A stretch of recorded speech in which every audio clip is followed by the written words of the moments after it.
Hello, everybody, and welcome to ABL Down on the Farm, where we talk all things prospecting, but in particular, prospecting the ABL, a 30-team dynasty league with a glorious 20 minor league spots per team for an amazing 600 prospects.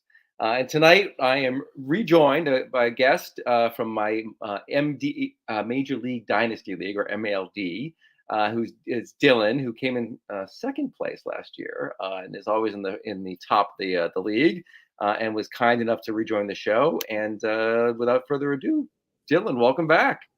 Thanks for having me, Steve. Glad to be back and excited to be here and discuss some first-year player draft prep and drafts in general too. Yeah. I'm excited too. It's a time of year where we've got a little bit of a dead zone between all the work that we did for the first year player draft and whatever auction or snake draft you have in your dynasty league, and the start of the baseball season, and then maybe trading slows down a little bit because people's rosters are set. So I thought it's a good time to reflect on all the work that we've done collectively, and we're going to do a little comparison of the top tens between the ABL, the MDL, and Baseball America's mock first year player draft. So we'll talk about maybe who did the best job, and critique some of the picks. Although there is a lot of chalk between the three drafts, so that's always interesting. But before we delve into that, I see you get your Red Sox hat on, so you're like getting. How are you feeling about the Red Sox as we go into the year? It's a tough division, obviously. I do feel like we have a few sneaky upside players here. I think he's everyone's kind of late draft darling, Cutter Crawford, which, as much as I love the Red Sox, I have a really tough time rostering them in fantasy just because of the Green Monster.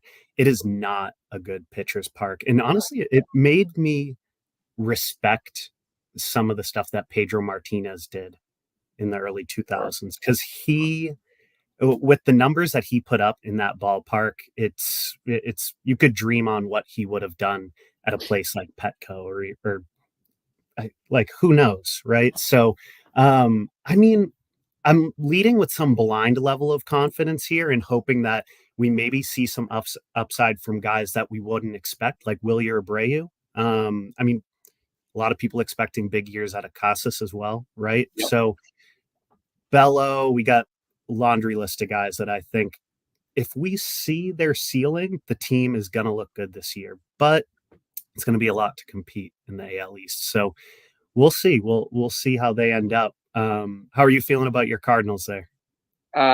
Terrible. Look, I think the division is tougher than people think it is. Although, I think it is up for grabs. Yeah. With that said, that the Reds have gotten a lot better, and they have a lot of young talent coming up, and they have even more coming up this year. Some guys, maybe not the same star level in the next wave, but like some guys who can really add at the edges for them. And the Cardinals always seem to disappoint the fan base in terms of their offseason moves, what they're willing to do, not do. They're getting a little old at the major league level. Now they do have some young guys in Jordan Walker and Mason Wynn, who's up in the majors this year, who will be contributing, but they're very young and unproven, and we all know that it's a roller coaster with these prospects, and like these guys come up and sometimes they hit out of the gate and sometimes they don't, and there's growing pain. But as someone that rosters Victor Scott in this league, do we see him opening day or what? I think there's a real chance to make the roster. I think there is, from what I'm reading. With the Edmund injury, Yeah. And I think he's a talented ball player, and he obviously has lights out speed, and that's the calling card. And in a roto league, our league that we're in together, that really matters, because he can really help you in the steals category. So we have, for those who don't know or don't remember, we have head-to-head roto scoring on a weekly basis, and stolen bases is a real bugaboo for a lot of teams. And if you get a guy like Victor Scott, that can be a game-changing player, because of the format. And in ABL, because it's a head-to-head points league, it's not as big of an impact. Although steals are great, Yes. um, but you'd Right. rather home runs, right? Right. Right. So I think he can make the lineup. I Mhm. think he can make the roster. Mhm. The question, of course, is like, what the heck is this kid going to do in his first taste Right. of the majors? Right. Does he Right. end up, back in Memphis, before too long? But we'll see. He's, Yeah. I think he's an exciting player. He Yeah. reminds me of the Cardinal team from the '80s. Running around. I kind of like that. Yeah. Um, but I yeah, mean, go sorry, ahead. just to speak to what you were saying too with the steals in our league as well. Um, I want to say by mid-May, I traded for Astori Ruiz in our league. And I can genuinely say part of the reason I finished in the top three was due to that addition. I mean, Yeah, yeah, empty power, but that 60 plus steals carried me in one of those 10 categories. And that was huge for me. And a lot of those yeah, toss up categories when you beat someone 5-4 to 1 because you drew in one category, that was yeah. huge for me. So Yeah, no, totally. I think in our league, it's a really undervalued by most people or many people, mhm, stat that really focus on. And the teams that lack the speed are really suffering because mhm, you get basically 0-1 like out of the gate, mhm, right? In the offensive categories, right? So I've been trying to add speed as well in my, for my team, but mhm. I don't have a guy who's going to steal 60. Or 80. I mean, whatever the number is, right? I'm Because hoping I have two. So if I do, I'll be sure to extend a trade branch. there you go. There you go. I have another league where I have CJ Abrams, and I'm very Yes. curious to see what he's going to do If this he can year. do it. I think he could piece it together. If we see another growth year out of him eventually, maybe not even this year, but he's still so young. Yeah, he is. CJ He is. Abrams. I gave up on him too early last year in another league. It's going to sound unfortunate saying it here, but I actually moved him for Willie Adames. And in hindsight, the pain, the Yeah, pain. those hurt. Those Yeah. hurt.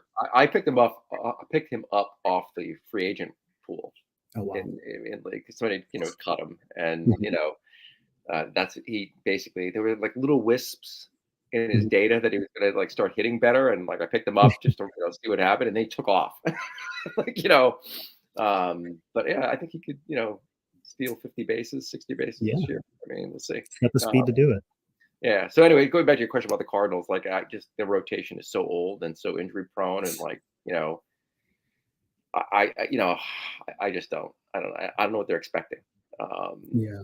So I expect another like 80-ish wins and Mhm. maybe wild card, maybe not.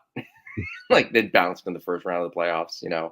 And it's hard to dream of it. I mean, the dream scenario, right, is that Jordan Walker comes out gangbusters Right. and that, Wynn puts together like a Tommy Herr-esque season and like, Mhm. they're like, better than you think they're going to be.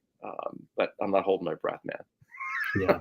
I'm not Yeah. holding. And it's one thing somehow I feel like they escape the like a lot of teams look at the Pittsburgh Pirates and say they can't develop draft. But what have the Cardinals done with any of their pitching prospects? Not much. And they've had some Aside trade them legit pieces. away.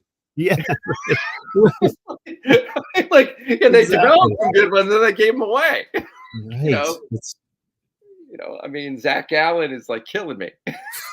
And never be Alcantara and like all these guys. I mean, yeah. like they have some dudes coming up that are Mhm, interesting. We talked. You and I had a message exchange about Tink Hence mhm, earlier in the year, and there's some reliever risk there. Kind of had a down year after being everybody's darling the year before in the prospect circles, and mhm, it'd be very interesting to see what he does this year. Um, a lot of people have moved him down underneath some of their other prospects in the pitching category, mhm. which I'm not sure is fair. But the point is his arrow is not headed up right now, and so we'll see. Whether the Cardinals can do something with his fastball command, Yeah. which is, from my understanding, been somewhat inconsistent. But yeah, I'm not optimistic. Yeah. It feels like sort of an inside joke in our Major League Dynasty as well, how much Matthew Liberatore has been traded around. I think he's been on 4 different rosters in 7 different trades at this point. I don't have the numbers in front of me, but Yeah, I'm willing to bet his transaction page on our league has is lengthy. yeah, yeah. But every that's three actually months one it's of been a that trade. is one of the very cool things about fan tracks, right? Is they Mhm. track all the fantasy Yeah. transactions, which is really cool because you go Yeah. back and look at all the dumb moves that were made or the brilliant moves, as the case may be. Sometimes you wish you could erase them. Yeah, I'm still fighting to get Bryce Miller back after I traded him for a piece of pie, I think. There you go. Was the pie good? Man. All right, so we talked first year player draft. You want to Sure, dive let's into do this it. stuff? Yeah, so let's talk about it because I think everybody has like a different approach to preparing for the first year player draft. And uh, in our league, the first year draft has been a little bit different over the years because for the first couple of years in our league, including this year, we were not allowed to draft the J15 players, the international players, in the first 3 rounds of our draft. And we actually had the first 3 rounds separated from rounds 4 and 5. Mhm. And then that's when you get rounds 4 and 5 at a later date, you could take the J15s. Mhm. Going forward, we're not going to do that. That's all going to be combined Right. in Mhm. one draft. So um, that, at least for me, changed the way I prepared for the first year player draft in our league, which was also very, very early. Mhm. We had the first year player draft traditionally in November. And then most leagues, excuse me, have it, the first year player draft sometime in January or February. Um, so that presents a little wrinkle. But I'm curious, to hear from you what you typically do to prepare for a first year player draft and kind of what resources you like to go to or what you think about when you're thinking about these prospects who, for most of them, they haven't played in the majors yet or, in the Mhm. minors. I mean, they're in either high school or college. Or in some cases, the backfields in the Dominican Republic. Yeah, So, right. what's the process, and what do you think about when you're doing this, putting together a sheet or whatever you put together? Yeah, so I really do rely on MLB Pipeline has a lot of good footage that they churn out when it comes to looking at whether it's prep players or college players, right? And being able to comb through their pipeline player pages and see a lot of the videos that they have because really the calling card I try to shoot for when I look at the later rounds of the draft, because I think it gets pretty obvious the cream of the crop that rises, right? Where you have guys like Langford, Cruz, Jenkins, those three are the first three hitters that probably should be coming off the board in that first Right. round. But as you get deeper into these drafts, you know that, or at least, sorry, I know the type of player I like to go after, and that's sort of hyper athletic prep players because I know they're still young, either 17, 18, wiry guys that I think in the current steals laden environment where you really need a guy that can steal 15 plus bases to have value, hoping that I can find a quick athletic player that can grow into power. And for our major league dynasty draft, I actually had looking at the trades list, I ended up we should have defaulted to 5. I ended up with 10 total draft picks. So I moved the likes of Mason Montgomery, Blaze Jordan, Chris Newell, a few players that I think maybe I just got exhausted of rostering, really, because I felt Prospect like, fatigue. yeah, the king of prospect fatigue, exactly. And as a Red Sox fan, it hurt a little bit. But at the end of the day, I feel like I picked up early that there was a lot of these players that I look for, which are those hyper athletic guys that I could get deep into the draft. And one guy I wanted to point out in particular was Arjun Namala. I mean, I didn't get him that late, but at least I had reached a little bit at the beginning of the second round to get a player that I think is exactly cut from that cloth, where he's a little bit smaller now, but still has the bat speed to be able to grow his power and potentially be a perennial steal and power threat if he can grow into it. And I think if I can find it here, I have a quick video queued up. If we can make this work, I'm excited because it'll be the first video we've played on the show. So that this will be good. Here it is. Yes. Let's go for it. Cool. You got it shown up there. I can hit play. I think you can hit play. There you So go. he actually just hit his first professional home run this afternoon.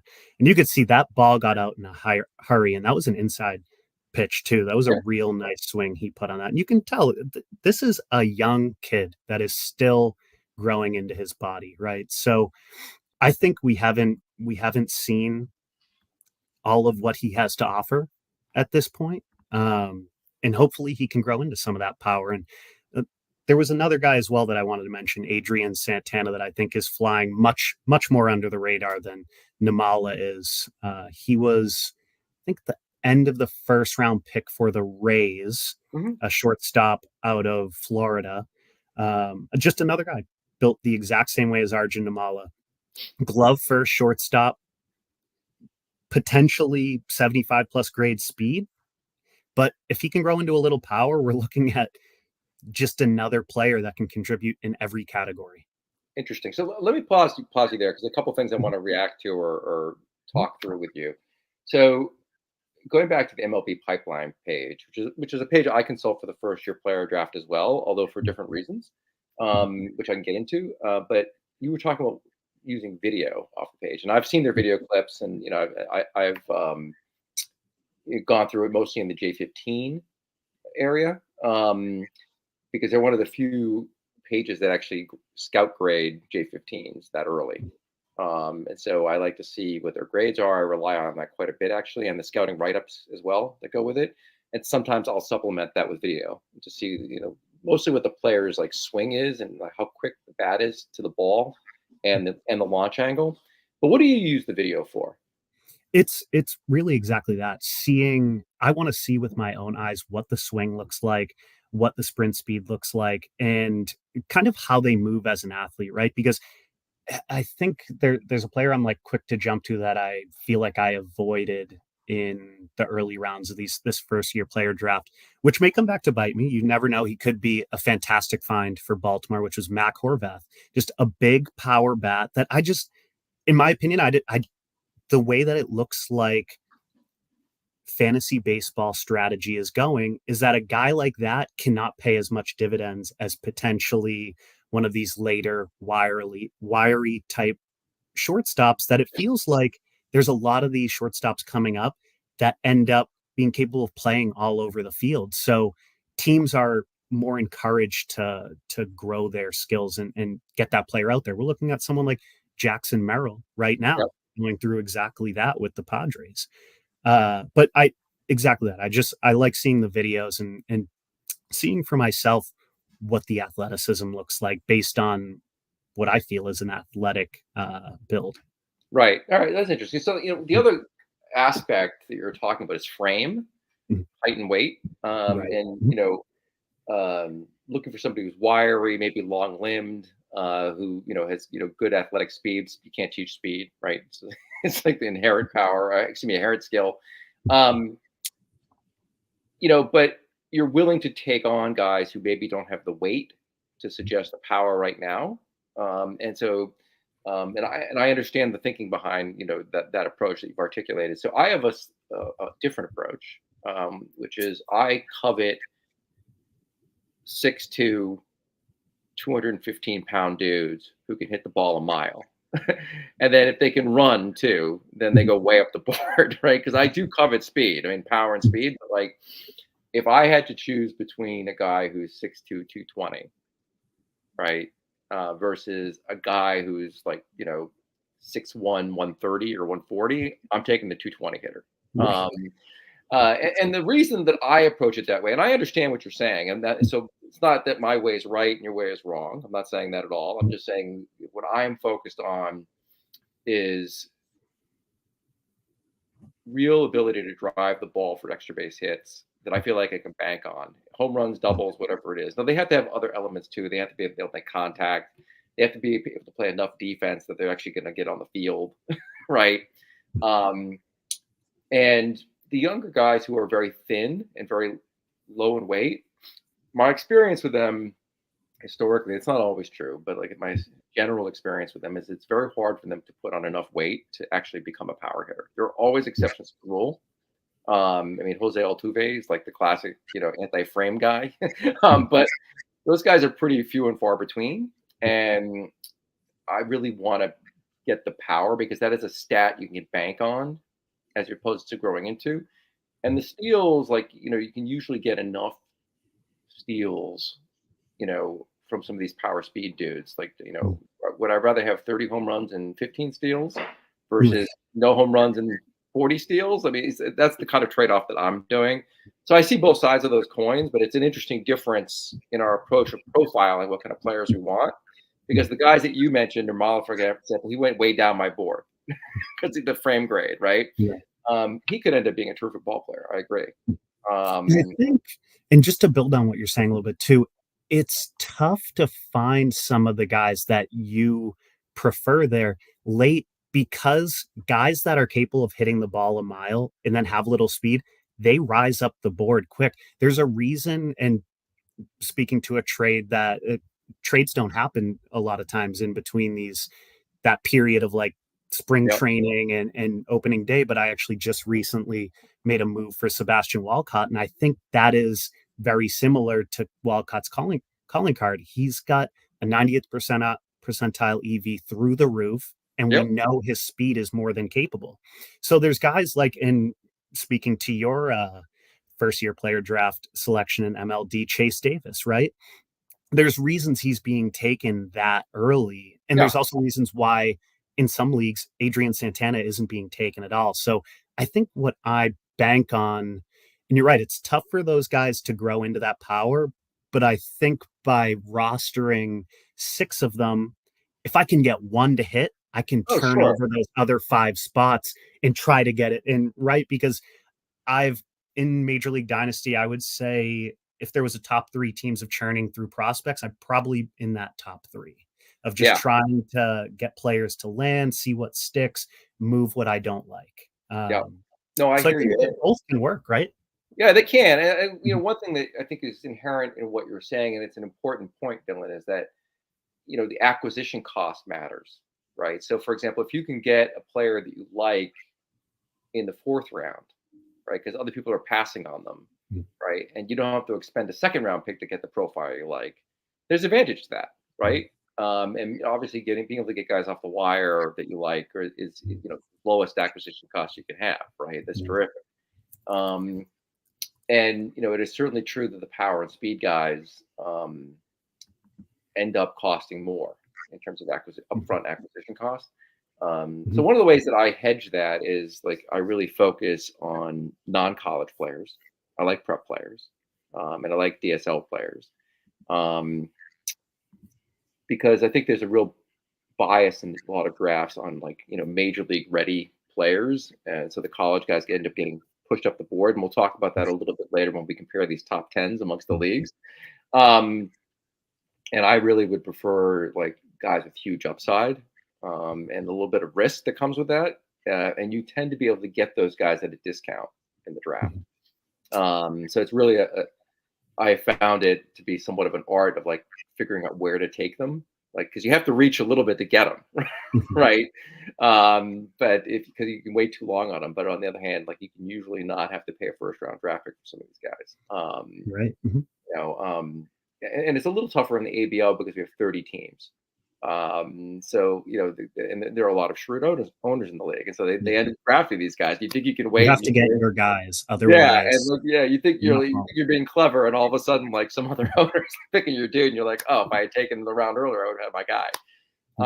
So there's a benefit, a cost benefit analysis, excuse me, there. I think in our league, because we have fewer teams, there's a little bit more ability to understand where a player is going to fall.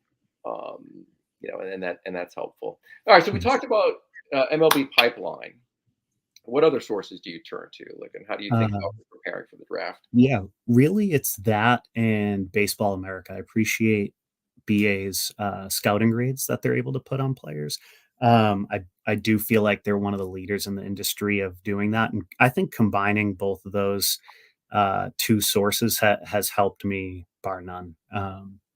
It's at the end of the day, I know what I'm looking for out of these, what I want to take from the first year player draft, rather, and using both of those, I can typically get my personal list together going into the draft. So Yeah, uh, it was interesting to see as well. And I think you and I had a conversation about this previously, uh, in that the fact that this J15 draft that we have in Major League Dynasty is a separate draft from the initial first year player draft.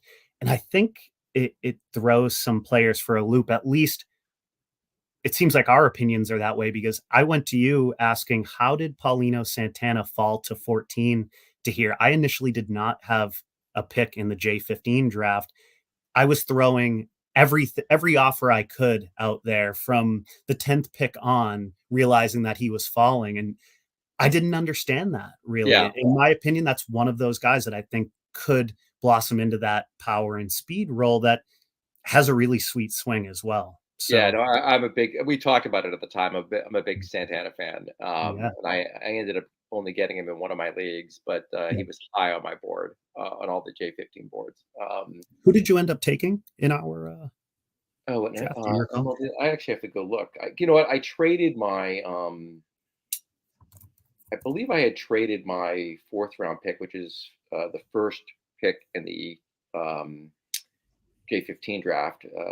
You did, yep. And you took. It looks like you had two fifths, Yeah. T.J. Walton and Eduardo Oh, Herrera. yeah, to Jay Walton. So, and Mhm, I love both those players, but to Jay Walton's the guy I was going to talk about in Crushes and Fades. mhm, But he's 6'2", 225. And from everything I'm reading about his exit velocity, like it's ridiculous. mhm, We're talking a guy who like has the potential to hit 40 home runs. And I'm just, he's athletic enough to stick in the outfield, and if his hit tool comes around, like it's not that it's bad. He's he hasn't shown a real weakness there yet, but if it stays on track to be at least a 50 grade with his power, that could be really something. And he's very young. He's like 19, I think. yeah. He may have just turned 20. Mhm, But yeah, so he was a guy I was really high on. I ended up taking him in the second round or the third round in ABL. mhm. Um, and Wow. he was, the way that J15, he's obviously not a J15 this past year. The way it worked in our league, of course, is that you can take in that second anybody who's left over from the Right. the first three rounds. So he was the guy I almost took initially Mhm. in our And in you our realized first he would round. fall, so you said, Yeah, yeah, and he was "Oh, like, I was like, oh, I'll get him in the next round. mhm." So I had to wait for like a couple months or whatever it was to get my TJ Walton fix. Yeah. But if I had been there in the first round of that draft, I would have been like really keen on Santana. And I was trying to move up into that round, Mhm. but nobody was biting, Yeah. which is fine. Which is fine. I also use Baseball America quite a lot, which will come as no surprise to people who listen to the show. I start my draft prep usually in July, when Baseball America comes out with the Major League Baseball first year player draft rankings, Mhm. in which they grade all the prospects in the draft. And so, my process is somewhat unscientific, at least initially. Like I just take anybody Baseball America gave a grade to a 50 or more, and I put them on an overall grade of 50 or more, and I put them on a sheet, you Mhm. know. And then I go to Pipeline and I take the J15s and I start slugging in anybody who has a 55 grade or more. Um, and then I go to a list. I have a running watch list from the off season of players that I've been tracking that I think are Mhm. potentially interesting. And I slug anybody that, onto this big board basically that I have. And Mhm. Baseball America comes out with a prospect handbook, um, you know, usually in the early winter. And one of the things that they have in there is a list of for each team of breakout prospects. Mhm. And so I'll do a search for that and see if any of those guys interest me, and then I usually slug them in. Um, and then I go to Baseball HQ, which released its own prospect handbook, and um, they have a certain grading mechanism there too. And I look for specific grades to make sure I've captured. It's kind of like a safety net for me to make sure I've captured everybody who has the upside that I like. And then once I get them all on one board, I start, using my methodologies to move them up or down the board. And I've been slowly migrating to this. prospect handbook approach that I've developed, and which relies heavily on scouting grades. Um, Mhm.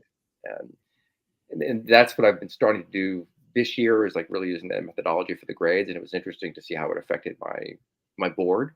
Mhm. And so that was kind of fun.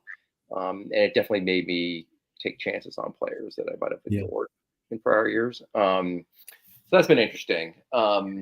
How would you say, do you like Baseball HQ's, it's an extension of Forecaster essentially, right? Yeah, As an avid Forecaster, reader, for the past, I wanna say 14 or so years, I've been at least on record, I have all 4 of the last 14. There was probably a couple before that that right. got stuck in my car's trunk somewhere when I was younger, right, or something. But I have never acquired their minor league. It's Oh, I would minor league encourage you to do forecaster? it. Is that what it Yeah, is? yeah, it's called the minor league forecaster. Okay. I'd encourage you to do it. Mm, I have found it to be very useful. You have to get used to uh, how they grade prospects, which is a little bit different. mhm. Um, there's a little primer on it in my baseball prospect handbook that I think Cool. I sent you a copy of, Yes. Mhm, and it explains kind of what they do that's a little bit different than what Baseball America does. mhm, Um, but I find the juxtaposition of Baseball America and Baseball HQ to be a very useful comparison. And so when they both like a guy, that's like really good confirmation bias for me. mhm, And when there's a split between the two, like in other words, Baseball America is higher than Baseball HQ is, like, that gives me a little bit of pause. There's a greater risk right. factor there. Mhm, And because I'm, a big backer of Baseball HQ, like there are very few sources I would like put up against Baseball America. And this is one of them. So I feel good mhm. about having this kind of Interesting. back check. It's a safety net. Mhm. But yeah, you should take a look at it. Cool. And they've got guys who, go out and see prospects live. Mm, They have live looks. They also look at a lot of video, and they mm, talk to major league scouts, right. about these players. So it's a Which is very arguably one of the most important things that yeah. their columnists could be doing it, right? So, Yeah, so they're very good. I rely on them heavily throughout the year. They don't update as much as Baseball America does in season, mhm, but if you're a subscriber on the website to Baseball HQ, you will see they do prospect looks throughout the year. So they'll actually upgrade a handful of prospects in season based on live scouting. mm. So that's Yeah, interesting. their column is something I've always kinda hung my hat on, and they do have, now that you say it, I can kind of picture the grade with the number and the letter, so I can see how that definitely differs a bit from Baseball America, and it's definitely, it helps with cross-referencing it. I try to find, uh, all sources I can just from a strategy perspective, right? Because I assume that there's gotta be some, and I think Fangraphs is, eh, Mhm. the most the one that I'll speak to the most, in the sense where I know enough people are looking at it, where if there's a guy I personally don't like, and maybe that's just because of how I feel, or maybe it may be because of a discrepancy with how I trust Baseball America more.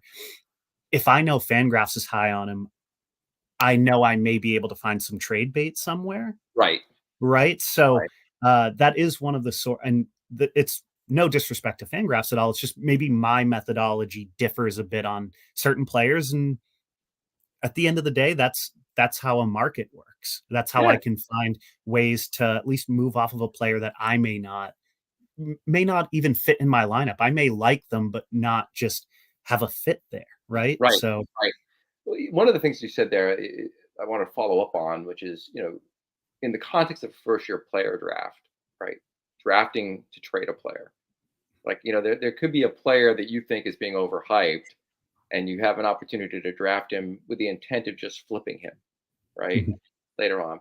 And one of, my friends who's been on the show a couple times, Tom, um, will do this. Like, he'll do it more than I'll do it. Like, I'm very kind of regimented. I want the guys that I want. I'm not interested in drafting other players. But Tom's like completely open to doing this. And is that something that you do, or what are your thoughts on that?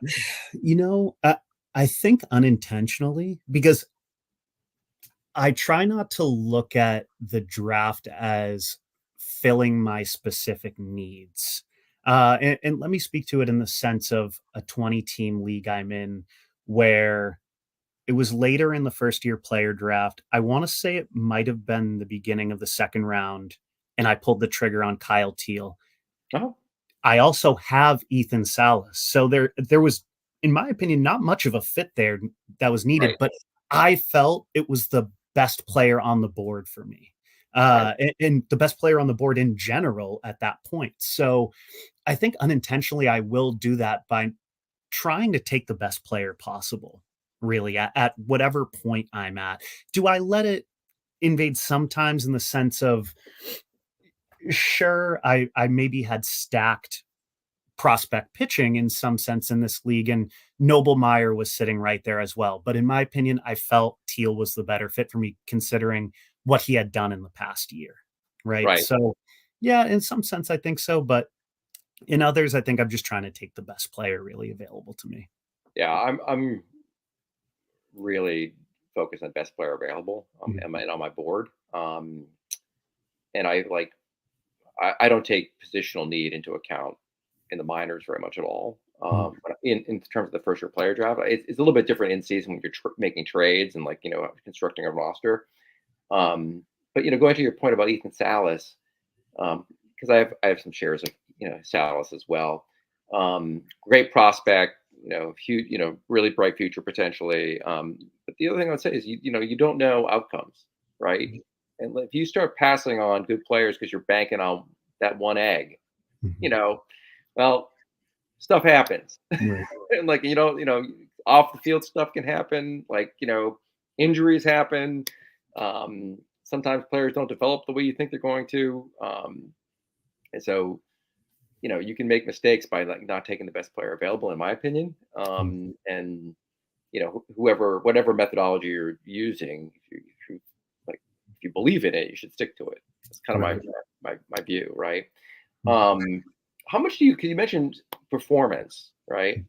The first year player draft players, and I'm setting aside people who have actually played in major leagues for a year and are free agents for whatever reason in your league. So to Jay Walton, let's take him apart mm. for a moment, right? Um, the first year players, coming out of college or straight out of high school, um, how much weight do you put on their performance if they got a cup of coffee in the minors after they were drafted in the major leagues, right? Mhm. You So know, it's sorry to interrupt you there. I do put a lot of weight into it. I think it would be it would be easy for me to point out in Major League Dynasty the moves that I made to acquire Wyatt Langford. So, as we had spoken to, I finished second in the league, so I didn't have anything near a first round pick. I don't even believe I had a first. Uh, but as a team that felt still semi competitive, I felt like I had the ability to move what was Drew Jones, Marcelo Meyer, as well as I remember the trade. AJ Smith-Shawver Yeah. for Wyatt Langford. There were a few other pieces there as well, right? I think in because those were two separate trades. Uh, in moving the 1-2 for the 1-1, I had to include Smith-Shawver, who I spoke to the last time I was on the show. Yeah. And you know what? I got Willie Castro back, who I personally like a little bit. I think he has some helium in my world if he gets a few extra plate appearances. Sure. But it, I was completely buying in on what I saw from Langford as a Gator, but also what he did in his cup of coffee as well.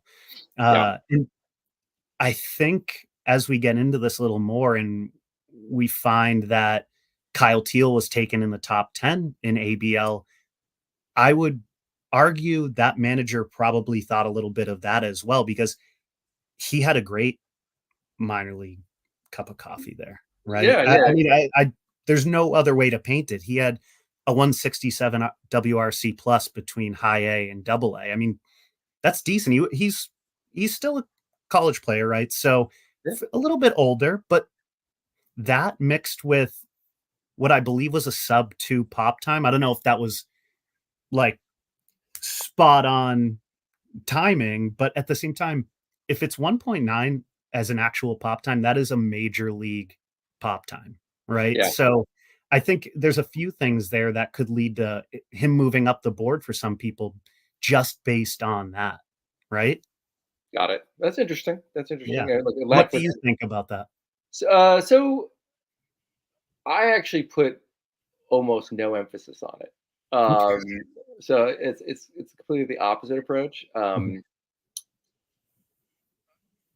Normally the sample sizes are so small mhm, that I just think there's a lot of unreliability in this in the data you're looking at. mhm, There can be things that pop, and what I look to is the scouting reports on the players relative to the data. So, for example, if Baseball America says something about the exit velocity being particularly good for a player and that they exhibited that, I'm more interested in that mhm, than I am in the surface stats or even like what they did in like 50 plate appearances, like mhm. somewhere like because if the scouting reports coming out of the performance back up the scouting grades that I have and back up what I historically know about the player, then I'm interested. Right. But you know, you can look at this data, the players who struggle and players who do well in their first stint in the minor leagues. It's usually like maybe 50 plate appearances, maybe 75 plate appearances, Mhm, and maybe at some point you can take a line and say this is enough of a sample to do something. mhm. Um, but and a lot of players don't do anything at all, right? Particularly the pitchers, they get shut down, and so they don't pitch. Mhm. And what do you do about those players versus the pitchers that pitched a little bit, Right. right? I Yeah. mean, I'm not sure what any of that really means in the end, because there could be a whole host of reasons they don't have a pitcher go, right? It could be the number of innings he's already thrown. Team didn't want to take a risk on him. He's a 19-year-old kid, whatever, 18-year-old, whatever it is. Mhm. Um, so for better or worse, I don't pay a lot of attention to that. Gotcha. And I'm just really focused on the scouting grades and the other metrics that I like to look at. Gotcha. Again, if the metrics bleed through and like Mhm. I'm reading about them, I'll definitely consider that. Yeah. So I But think there is one thing I want to clarify too with yeah, the what I had said about at least Kyle Teal's WRC plus, because I think that could be something someone would move him up on. yeah, In my opinion, it's not. And when I say that I bought into Wyatt Langford, it wasn't necessarily the peripheral surface stats. The one thing that does it for me, and I think this is what got me in early on AJ Smith Shaver as well, is moving through levels quickly. I yes. will weigh that above any surface stats uh, Age right there. relative to level, age And relative to level, like that, I will take into consideration. Like right. For right, me, Langford flying through to AAA was important to me. And I thought that that gave him some level of proximity that as a team that was ready to compete again, yeah, I I needed that versus did I want to wait 2 more years on Drew Jones? yeah, Did I yeah. want to No, I make get it. I totally wait, get it. sorry, 1 more on Marcelo, right. Right, I totally get it. And So, look, I mean, I've talked about this a lot on the show yeah, with various guests. Like age relative to level is like a really important metric for me. It also not only demonstrates the player's skill, um, it evinces a confidence that the major league organization has in the player. And I've said this a few times. That from my perspective, there is no better judge of these players than the major league team that has all the data on him and is actually with that player all the time. They know the right, player. right. And particularly when you see a organization, like the Rangers that was just in the World Series, you know, move a player like that up, that should tell you something. I mean, they're doing at least something right in Texas. And so a guy like that, I mean, he was number one on my board. So I think he's not a hard player to rate, Langford. Um, and whether you do it one way or the other, I think he ends up being at the top. I wouldn't be surprised if he's in the majors this year, and actually misses out on being the number one prospect in baseball because he's like already in baseball. Um, so that's exciting. So it's interesting. You can take different approaches. And I think there's probably a lot of like crossover on our list for different reasons because we use a lot of the same sources. Right. But we're looking for like slightly different frames. It sounds like Right. so. Maybe the players are in slightly different positions on the board, but they're all in the kind of Venn diagram or same group. Right. Same tier. Mhm. So let's transition a little bit and just talk about the first year player drafts that we had in ABL, and just focusing on the top 10, uh, you know, Major League Dynasty, and then like I said, the Baseball America mock draft. And so I'll put Mhm. that up on the screen so people can see that. And this is just a chart that I put together using Google Slides, and um, I highlighted in yellow the players that were kind of interesting, kind of duplication in our two drafts, but we're not in the Baseball America mock draft. Mhm. Um, right. And then I put an orange Noble Mayer, who's a guy I like a lot. He like fits like basically every profile that I have on a pitcher. And you talked about him a little bit before, but I thought it was interesting in our league that he went 10 overall. Mhm. Um, Yeah. and then the two guys in yellow, excuse me, in blue in the Baseball America column are dudes who were not in either of our leagues' top tens. Um, and there's a reason why De Beers was not. We explained that he wasn't available in our league, our draft until the second version of our draft. But it was notable that he went that high to me in Mhm. the Baseball America draft. And I should clarify that the BA draft also included international players, you know, uh, who were professionals already coming in. I just basically took them out. So if they were taken number one, I like just took them away. Right. So I just removed them. So these are the top 10 kind of minor leaguers that were Mhm. included in the Baseball America mock. So with that like lead in, I'm wondering what reactions you have to these lists or observations that you have. So, on first glance, I I think I agree with you a lot on Noblemeyer being what could potentially be a potential ace someday. I just it 10 is early, and that's what's tough for me, in this league here. I think I recall it might even be James, our commissioner, that, ended up taking him, and it's funny, right? Because it at the end of the day, it comes back to if it's your guy, he's not gonna fall back to you, right? And I think the same can be said for 2 other players, or actually maybe 3 here even. Bryce Eldridge, another one who maybe I don't agree exactly with him going that high, but as a drafter, you have to know Bryce Eldridge isn't making it back to the second round. So if you have that pick and he's high up on your board, you have to take him. Right. I unfortunately think the two-way Otani sphere might have clouded some minds in that sense. And I think the team's already come out and said he's only playing first base, right? But he has the potential to be a prodigious power hitter. I just don't know about the contact fully, Yeah. right? So we'll see, right? I mean, he may put it together as many guys do, right? And I think the other one here that you could also speak to is Teal, right? He showed that he's more than capable in the field.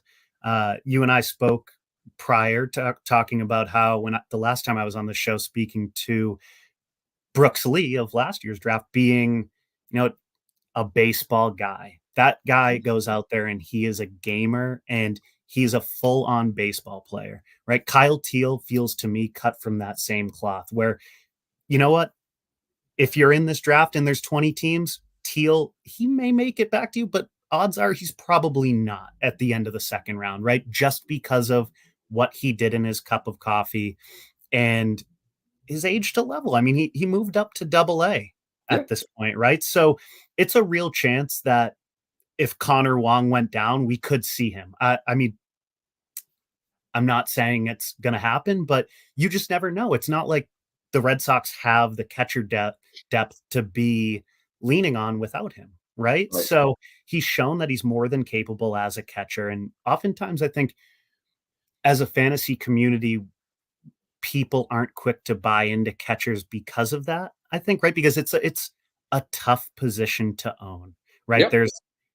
That's the argument against Salas, right? He's so young that it takes a while to grow into that position. I think I'm trying to think of the play that happened in spring. I caught one glimpse of Salas and I said, that's a mistake a 16-year-old or a 17-year-old would make. Exactly that. I think I don't know if he completely over or underthrew second or just some strange play that he had made. Right. But I think Teal has proven that he's capable, right? So if that's your guy, get him. If you think he's going to be up in Yeah, I mean, September, look, he got drafted, eighth in ABL. It's very Mhm. high, and obviously ninth in by Baseball America. He did not get taken in our top 10. Yeah.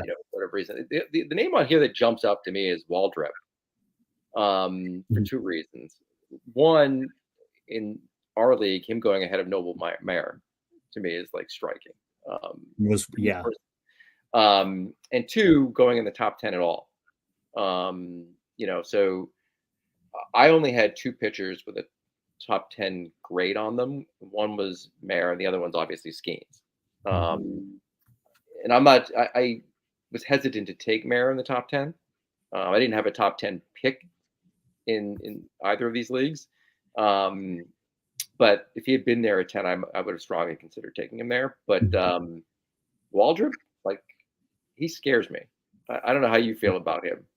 I think the command was overlooked by those that took him this early. I think Yeah. that a lot of people were drinking from the same cup that they assumed just because AJ Smith-Shawver flew through. Waldrop might have an amazing splitter, could also fly through on the same path. And I unfortunately think there is some level of reliever risk there. And I Yeah. think that the people that took him this early are probably just overlooking the command issues a little bit.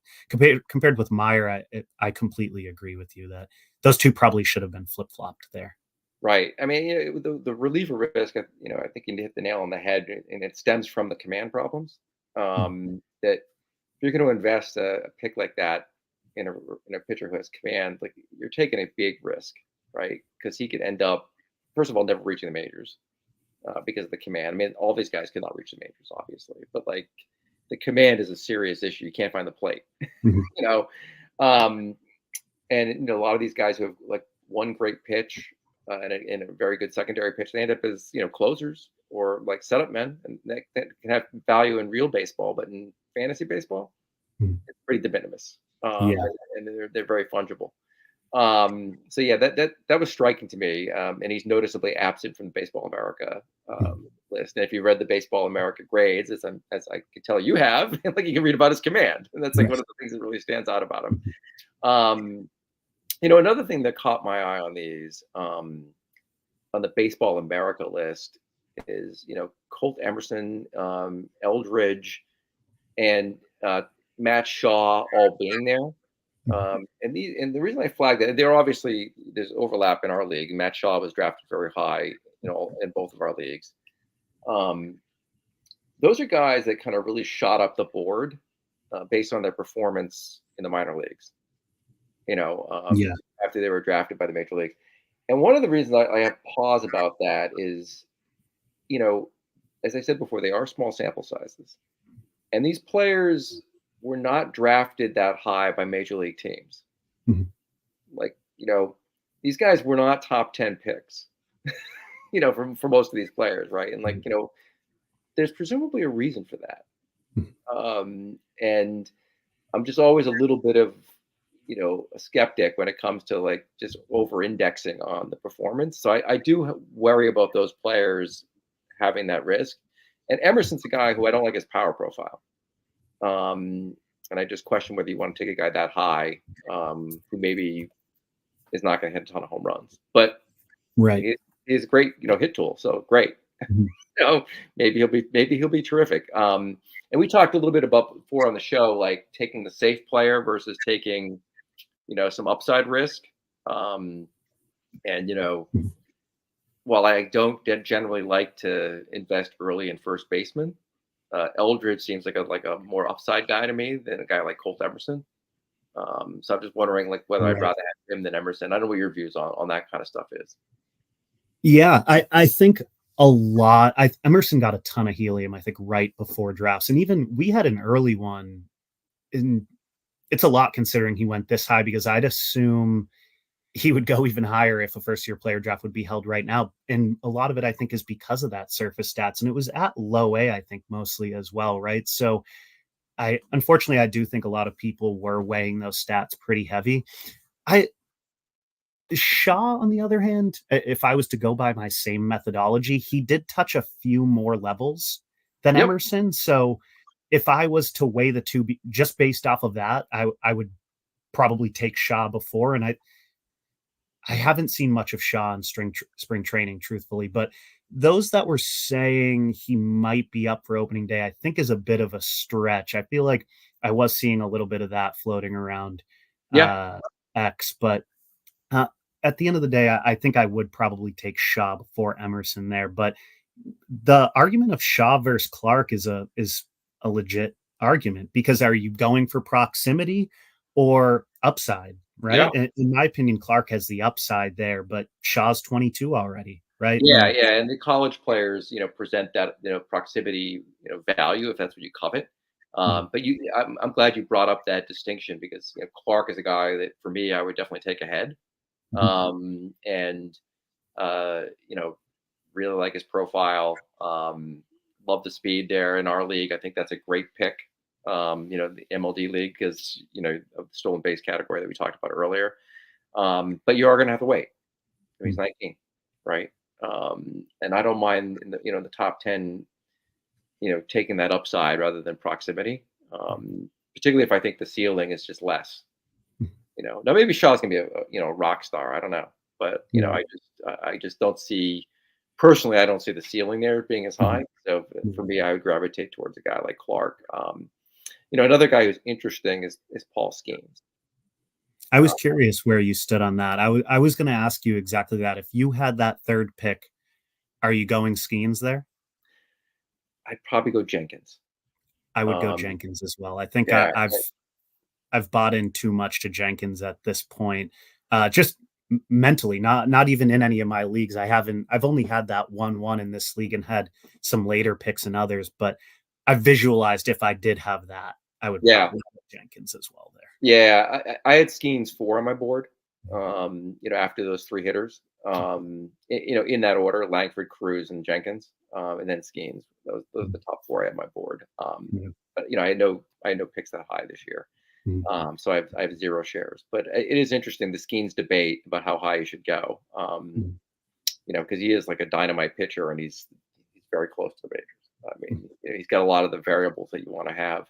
Mhm. Um, let's talk about Leo DeVries, a little bit, because this is the only one where he went in the top 10. As I said, in MLD, we couldn't have taken him in the top 10.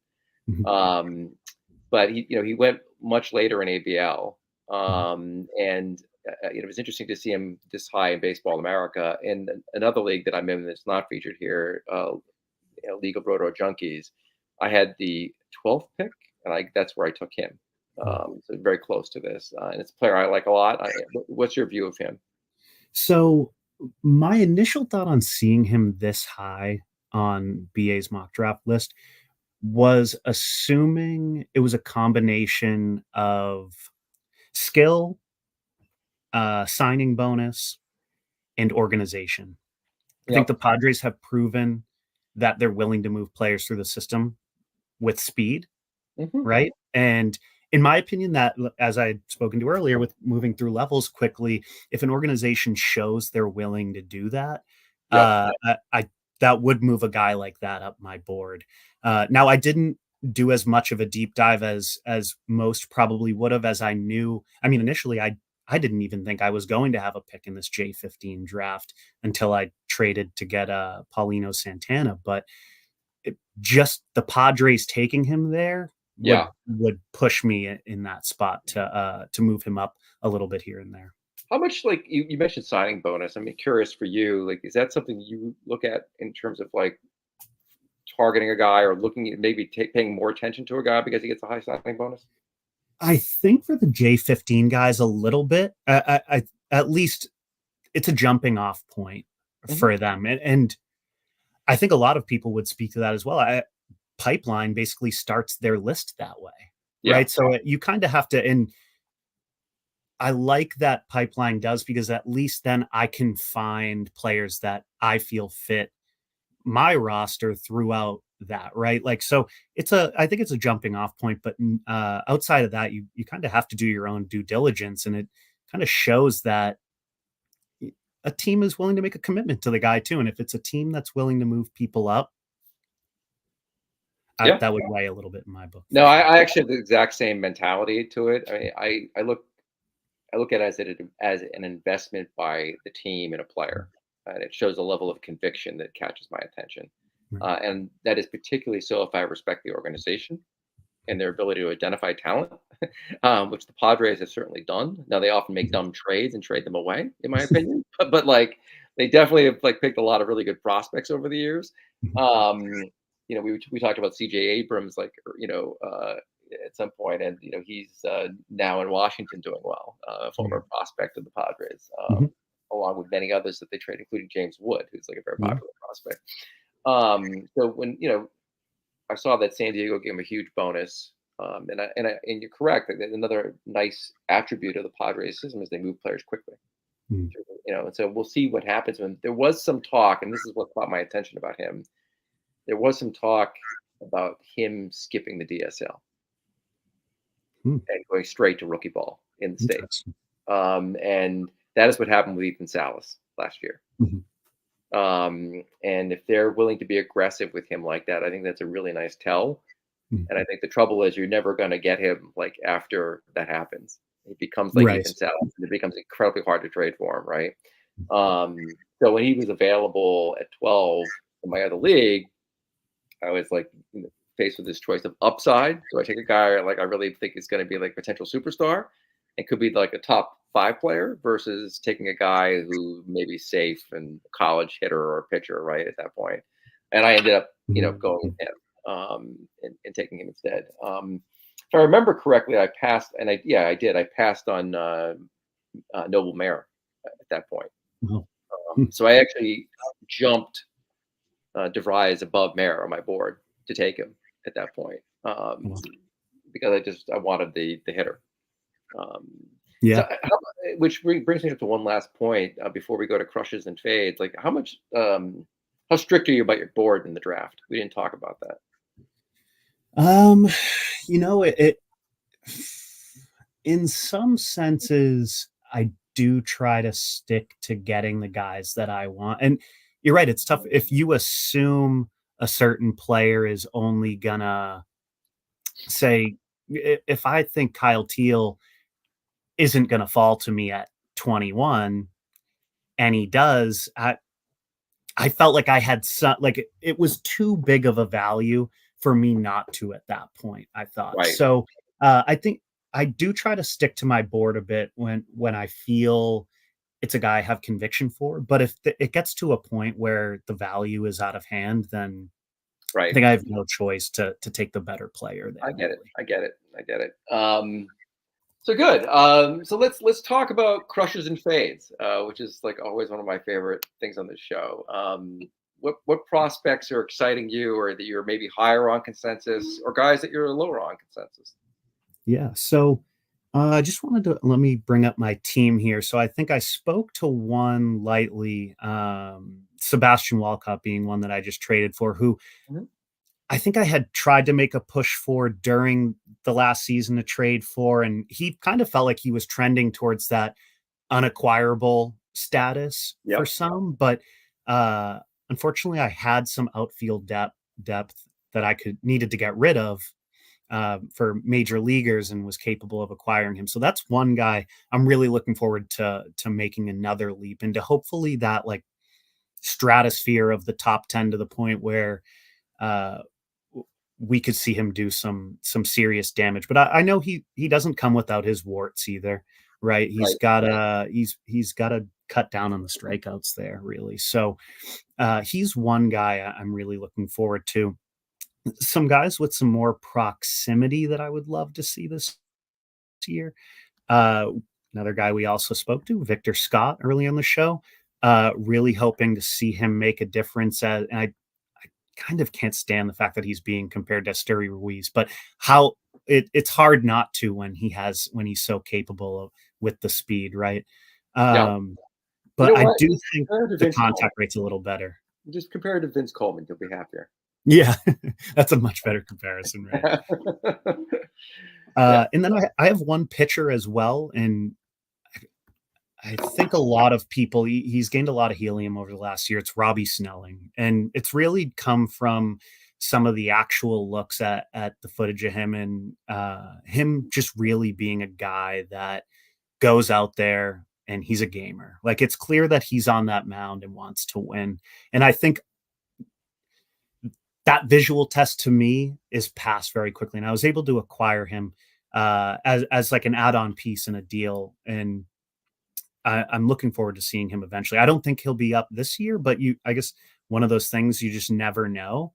Yeah. Right. So you never know with injuries. And once again, speaking to that San Diego system, obviously you could see them, you could not. So for fades, I'm really, uh, I don't know if there's anyone too specific. I guess there's two guys that I moved recently in a deal for Garrett Cole, buying in on the injury bounce. Uh-huh. I moved Gabriel Gonzalez and Jordan Beck, two guys that I think were high up on a lot of lists. I think Beck is very toolsy, but lacks the contact skills. So I was at the point where I really did want to see him and what he could do in the show, but in acquiring Garrett Cole, I said, you know what, this is a piece I'm willing to depart with. And the same goes for Gabriel Gonzalez. I think he's a very well-rounded. Oh, I got a little technical difficulties there for Dylan. Dylan, you there?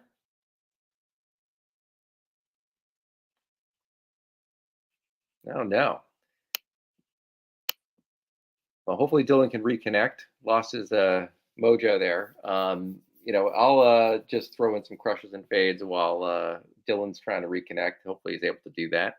We talked about Jay Walton earlier on the show, who's uh, really a guy who fits my profile of like being a big, strong power hitter. He's 6'2", 225.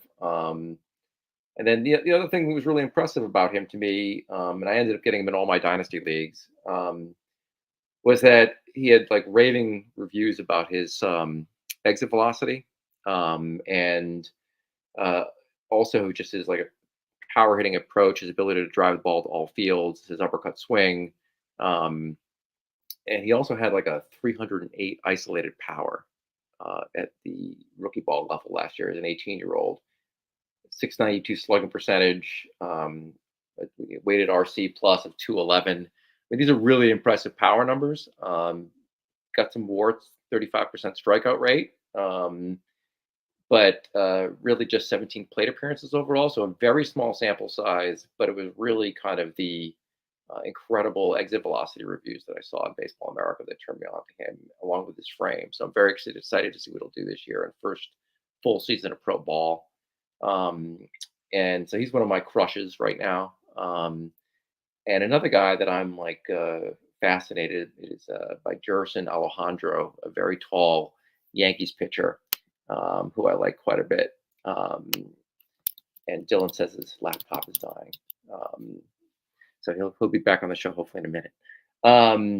But Jerson Alejandro is a guy who just sort of started to show whiffs of success last year for the Yankees. He's a big, tall, hard throwing pitcher. It'll be very interesting to see what he does this year. Is probably a crucial year for growth development for him.